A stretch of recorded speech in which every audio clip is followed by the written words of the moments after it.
BPL মানেই বিনোদন, BPL মানেই তর্ক বিতর্ক, বিপিএল মানেই একে অপরের ওপর রেগে যাওয়া বা একে অপরকে নিয়ে নিন্দা করা। মূলত বিপিএল মানেই সমালোচনা, সবাই বলতেই পারেন।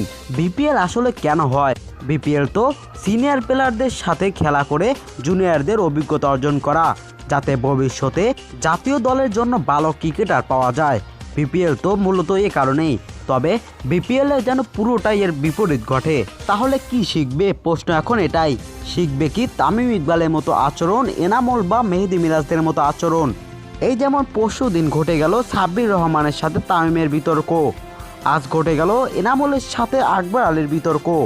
এরকমই চলছে সেই বিপিএলের শুরু থেকেই। একটা বল ডট খেললে বা একটা ক্যাচ মিস করলে বা কিছুটা যদি জুনিয়রদের ভুল হয়, সেখানে রাগান্বিত দেখা যায় ক্যাপ্টেনদের, আর যেখান থেকে মনের মধ্যে রাগ ক্ষোভ হয়ে যায় জুনিয়রদের। তাহলে বিপিএল দিয়ে কী হচ্ছে? প্লেয়ারদের নষ্ট থেকে শুরু করে বিপিএলে সব কিছুই চলে। আর যেখানে কিনা ক্রিকেটের ইমেজ নষ্ট করছে বিপিএলের ফ্র্যাঞ্চাইজি দলের অনেক ক্যাপ্টেন।